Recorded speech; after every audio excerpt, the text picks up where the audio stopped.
Hello, good evening, everyone. Good evening to you. Good morning, good afternoon, wherever you're following us from. It's once more a pleasure and a privilege to be your humble host in the person of Asa King on the Quest Show. It's always a great time to have you as our audience. You are following us from Facebook, you are following us via YouTube.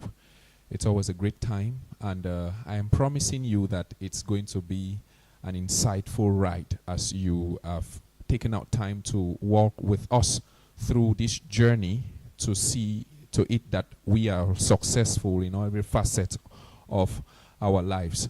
So get your biros, get your jotters, and be very much ready, because with us on the show this evening are great people of timber and caliber, people of great wealth of knowledge who have mapped out time to come and see to it that all your problems regarding your successes in life, be it academics, be it in your business or in every facet of your life, is guaranteed. So stay with us as we are going to give you tips. I call them lifematics of success in exams. So today we are talking on something very interesting, a topic, God's blueprint on success in exams. So it's actually something that's very important, because at every part or every step of our lives we are faced with an exam or one challenge or the other. Maybe in life, that could be the challenges, could be the exams that we face. Maybe in academia, we are going to be tested maybe after we've been tutored or taught. Maybe in the university, we would have to go through CAs, you would have to go through the semester exams. In the secondary school or colleges, as you would call it somewhere, it's going to be the promotion exams and all those things. And it's very much interesting that you should know that we are here to let you know that God equally thinks of your success.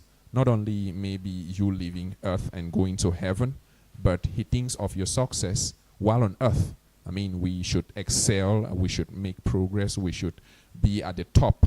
I mean, he even says that we should be desires, that we should be above only and not be beneath. So it's with that we have decided, or God has laid in the heart of the people behind this, to see to it that we bring out lines that are going to help you sail through the academic challenges, the barriers, the obstacles to academic success smoothly, with all the tips that are going to be dished out in the program this evening. So without further ado, I'm just going to introduce to us the very first person who has decided to come and tell us what God's blueprint about success in exams is all about. I would say that he is a very great man. He has taught numerous students, uncountable, maybe countable to him, but uncountable to me. He has taught a lot of students. He has groomed many. He's one of the pioneer teachers of All Saints Bilingual College for over 25 years. He obtained a bachelor's degree in mathematics from the prestigious University of Boya in 2003. Presently, he is the Dean of Studies, still at All Saints Bilingual College.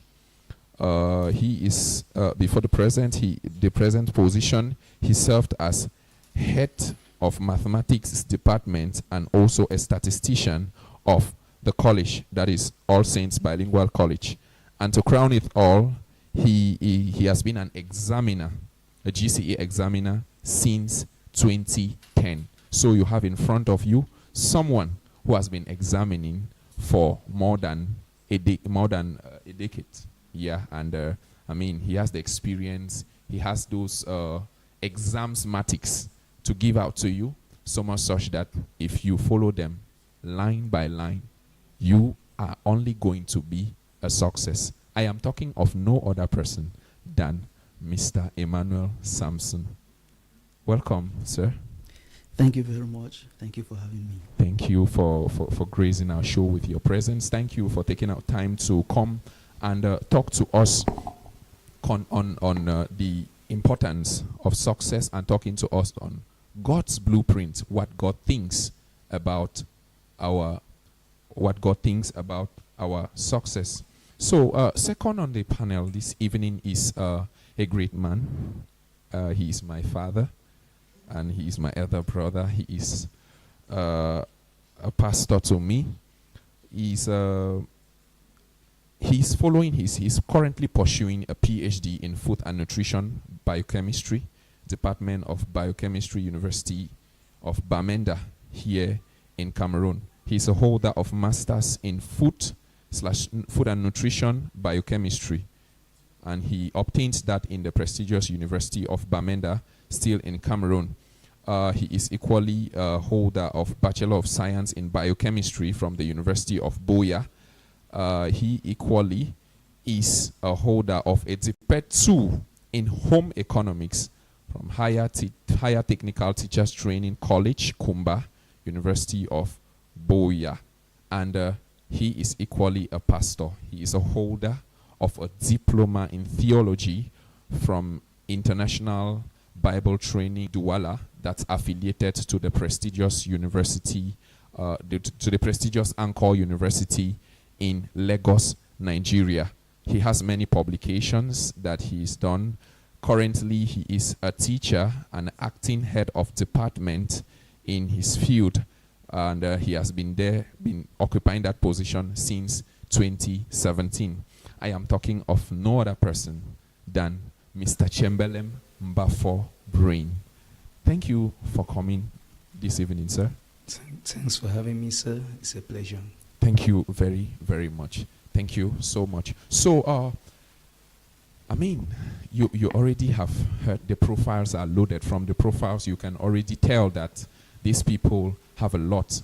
Someone who has been examining young people, young adults for about 15 years now, and another person who has been equally examining people since 2017, and we are in 2025. It's not something you should joke about. Very much ready to, and just what you need in order to succeed. And these people are equally pastors, because today we are talking about God's blueprint concerning your success in exams. So they are going to give you a blend they are going to give you exams matics, and they are going to give you spiritual matics that you can use in order to be successful, because God thinks about your success, and even more than the way you think about your success. So without any time wasting, we are just going to delve right into the subject matter of the evening. I would go Bafo. What's your most challenging exams experience? You've been growing through life, I'm sure, obtaining a BSc in biochemistry, obtaining another one in food and nutrition, and having a master's, going through to pursuing your PhD now. I'm sure it's a life full of examinations.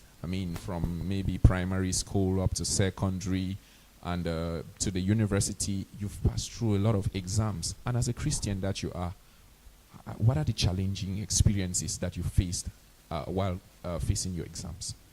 Thank you very much once more for the opportunity. I want to say that going through school up to this level, there are several challenges I faced related to exams. The very first one of them has been when I was writing the ordinary level. Do you know, I started the first paper of the GCE, and behold, I was sick. And interestingly, I was in a boarding school. I was so sick to the point that they had to move me out of the semi-urban area where I was to the general hospital in the region. So it was a challenging situation. I only had to struggle to come back. I remember the university challenges. I remember some subjects like this thing they call French.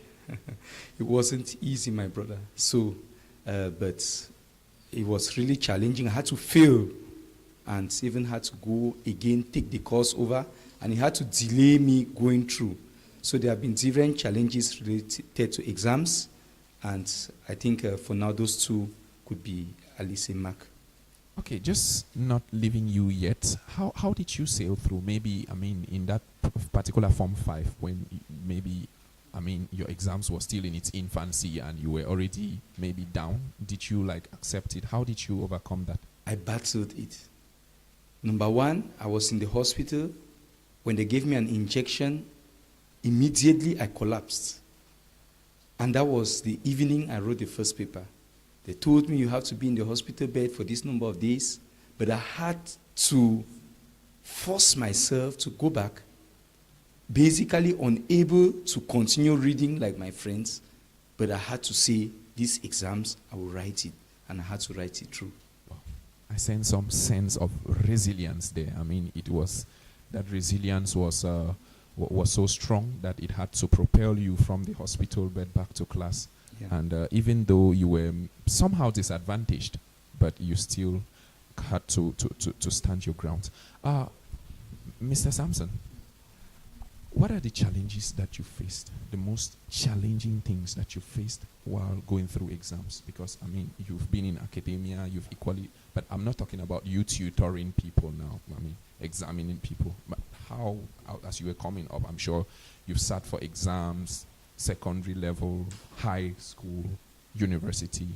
What are those challenging experiences that you faced? Well, thank you for that question. I don't know if there's any student who will say he or she has never had some challenges as far as studies are concerned. And being a student, one of the things you're sure to meet is exams. What I can remember, there are many, but let me pick some that were particular. I think it's in lower six, in lower six, that's when I met one of the first most powerful challenge, let me call it that way. After obtaining my ordinary level, I now entered into high school. And I just still remember how second term, lower six, things just changed. Couldn't understand. I think I was still trying to get adapted to a new level. Well, for the first time, I was, let me put it, let me say, I got an average which was less than 10, 9 point something. And to me, it was devastating. But then, immediately after that, I was able to spring. That is, I rather used it as a springboard. Immediately after that, things now went well until when I left high school. So I could say that that particular challenge, second term, lower six science, going below my expectation or going below that average of 10, so devastating to me, was what I later used as a springboard to get to greater heights. Okay, wow, that's something interesting there. Now, you used it as a springboard. Now, what are some of those things that you put in place in order for it to be a springboard for you? Because normally, is it like you just sat and you're like, hey, okay, I'm not supposed to be here. I mean, I'm meant for more. Probably we were still like being excited over the fact that we had just gone through the first cycle. Okay. We were still enjoying the feeling of success at the GC ordinary level. Okay. So that experience helped me to understand that this is another level. Study methods had to change, interpretation of questions and answering of questions, and maybe there was need for more time. Yes, the need for more time, and the need to get more materials, resources to study with. So somehow that's how things changed, and I was able to sail through. Wow. Okay. Thank you so much. I think I what I get from there is that you might maybe get loose and kind of have a life of looseness, laxity after experiencing exam success. Then it gets you to be living kind of aloof life, and you are not really serious about things. You are not intentional anymore, and maybe you have to sleep, and maybe as you sleep now, Okay, you thought then. You took over from there. Wow, that's interesting. That's so great. Now we are talking about I still stay with you. We're talking about God's blueprint for success. What's God's foundation for success? What's that thing we call blueprint? What does God even think about our success? Is it like he's just there as, okay, he created man fell in the garden of Eden, his own is that, just give your life and live for me and, come to heaven. What's God's blueprint? What does he think about our academic success? Thank you for that question. I want to start in the book of Genesis. God's word tells us that he created the whole world, the first day, the second day, up to the sixth day. And we are told that when he created the world and everything, he looked at everything he had done, and behold, it was very good. In other words, God made an evaluation of his own work, self-assessment. It was very good. In creating man, he said, let us make man in our image. So when we talk of the image of God, it's like saying, if God did things and was able to say, it's very good, we, humans created in God's image, should be able to say, when we do things, we'll be able to look at what we have done and to say, what we have done is very good. But God went further to give so many instructions as to how that success will come. If God did this on the first day, and then this on the second day, and this on the third day, it means God is a God of order. It means he's organized. So a lot of things will come in. Maybe we'll talk about that later. As far as success is concerned, time management, organization, and so on. But what he told us in Joshua chapter 1 verse 8, this book of the law shall not depart out of thy mouth. Thou shalt meditate therein day and night. Then you'll be able to do what are the things written there. Then you'll be able to have good success. You'll be able to prosper and have good success. And then he also says in 3 John verse 2 that I wish above everything that thou mayest prosper, that thou mayest be in good health and prosper, even as your soul prospereth. So God is a God of success. God is a God who did things well. God created us in his image and expects us to also exceed, to also excel. And all through the Bible, I don't want to read to quote so many verses. We find how the things he has said about success and the things we need to do on our own path to be able to get that success. Wow. The summary is God succeeded as our Father, and we, his offsprings, are equally supposed to succeed. He created us in his image. In his image. It's true. The image of God is the image of holiness. Mhm. He wants us to be holy. Yeah. The image of God is the image of success. He Yes. wants us to be successful. To be successful. Wow. And that cuts across everything, even academia. Wow. That's so interesting there. Now, Mr. Mbafo, we're talking about God's blueprint for success in exams.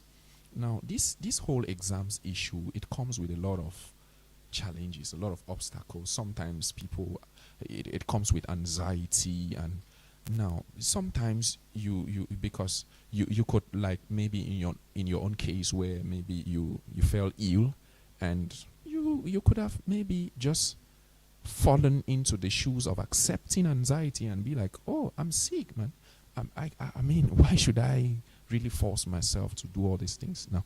And maybe after the exams, you could maybe still not have made it, which wasn't the case, you made it, but maybe someone would not make it, and now the person will be battling and like, oh, could it be because of illness? Why would God allow me to do this thing? And as a child of God, you'll be saying certain things. Now, how do you go past those happenings in life and still trust God for success in exams that he has promised in his word? Yeah. Examinations generally come with anxiety. That's why sometimes you have what we call examination fever. Just the fact that it's an exam, it's not your regular class, it has some tension built up. But I think that the Bible says in Philippians chapter 4, verse 6 to 7, be careful for nothing. We're supposed to, once you have prepared for an exam, exams are not to murder somebody. That's the first thing we should have in mind. There's no need for an anxiety, stress, or something. We just need to ensure that we plan what we have to do properly. And then, in case situations come beyond your control, do what you can control. Because examination is not only about, it's true we speak about excellence, but you excelling does not mean you must have 100 on 100. So you should be able to target what you could be able to do and do it the best way you can. And hopefully you do sufficient based on the syllabus you had to cover, and you will surely be able to sail through. Wow, thank you so much for that. Now, I will still stay with you. This whole thing about God, I mean, God desires the success of every Christian, of everyone who sits for any exams. Is that desire not enough for me to just be, I mean, not really put any efforts and just be like that, go in for an exams and I'll make it, and not really put any effort? What's the place of me really having to be diligent, kind of be resilient, and all those very big words that they always give us? What's the place of that when God already desires that I should just go and succeed? Why do I really need to be studious? Just like a farmer who expects a great harvest, if you do everything and you don't sow the field, you don't plow the field, you don't sow the seeds, at the end of the day, you have no harvest. So God makes all the provisions available. Like a parent who pays the fees, if the student doesn't go to school, is forfeited. So God makes a provision. He says, I know the thoughts I think towards you, they are thoughts of good, not of evil, to give you success. What some Bible versions call an expected end, some people call a hope and a future. That's talking about well-being in exams amongst the other scriptures Mr. Emma quoted. Mm-hmm. So I think that there's the role of diligence. The very God who evaluated his work was hardworking. And we also, as his creatures, we need to be very, very hardworking. We need to put in efforts. Many scriptures even tell us, go to the ants and learn from the ants. Be diligent and be wise. Proverbs chapter 22:29 says,